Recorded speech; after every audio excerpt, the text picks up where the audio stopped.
বন্যহস্তীয়ে ভাঙি লণ্ডভণ্ড কৰা ৰূপহী লাইন প্ৰাথমিক বিদ্যালয় পুনৰ নিৰ্মাণৰ বাবে ক্ষতিপূৰণৰ আহ্বান।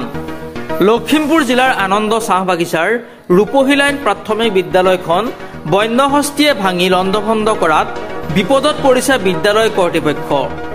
উল্লেখযোগ্য যে বন্যহস্তীয়ে নিশা দুলুং সংৰক্ষিত বনাঞ্চলৰ পৰা খাদ্যৰ সন্ধানত ওলাই আহি ৰূপহী লাইন প্ৰাথমিক বিদ্যালয়ৰ কাৰ্যালয় গৃহ আৰু ৰান্ধনী গৃহ ভাঙি তহিলং কৰাৰ লগতে আচবাব ভাঙিও ধ্বংস কৰে। ফলত মুকলি আকাশৰ তলতে কাৰ্যালয়ত কৰা কাম কাজ সম্পন্ন কৰিবলগীয়া হোৱাৰ লগতে মুকলি আকাশৰ তলতে মধ্যাহ্ন ভোজন ৰান্ধিবলগীয়া হৈছে। বিদ্যালয়খনৰ কাৰ্যালয় গৃহ আৰু ৰান্ধনী গৃহ নিৰ্মাণৰ বাবে বন বিভাগক অতি শীঘ্ৰে ক্ষতিপূৰণ দিবলৈ বিদ্যালয় কৰ্তৃপক্ষই আহ্বান জনাইছে।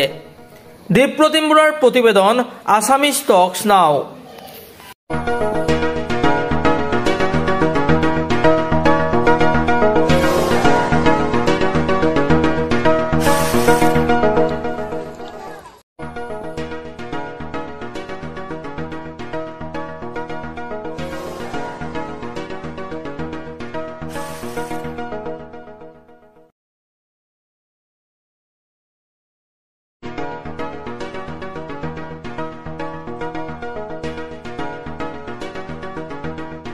যোৱা 5 তাৰিখে ৰাতি 7:30 মান বজাত এই দুলুং সংৰক্ষিত বনাঞ্চলৰ পৰা অহা এটা বনৰীয়া হাতীয়ে আমাৰ স্কুলখনৰ বিস্তৰ ক্ষতি সাধন কৰিলে। ইতিমধ্যে আপোনালোকে দেখিছে গোটেই আমাৰ স্কুলখনৰ আগতে ইমান এটা এৰিয়া যদিও দুলুং সংৰক্ষিত বনাঞ্চলৰ ওচৰত যদিও তথাপিতো হাতীয়ে ইমান উপদ্ৰৱ কৰা নাছিলে। এইবাৰ আহি গোটেই ভাঙি লণ্ডভণ্ড কৰি দিলে। আপোনালোকে সম্পূৰ্ণ দেখিছে আমাৰ ৰান্ধনী গৃহ ইতিমধ্যে শেষ।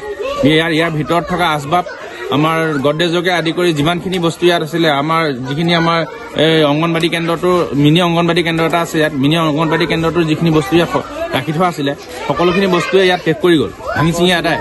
আৰু ক শ্ৰেণীৰ যিখিনি বস্তু এতিয়া আমাৰ বিদ্যালয় আমাৰ শিক্ষা বিভাগে যিখিনি যোগান ধৰিছিলে সেই সকলোখিনি বস্তু আমাৰ ইতিমধ্যে ভাঙি চিঙি শেষ হ'ল। আপোনালোকে নিশ্চয় প্ৰত্যক্ষ কৰিছে। হয়, এতিয়া কি জনাব ক্ষতিপূৰণ হিচাপে বা ফৰেষ্ট বিভাগক কি জনাব?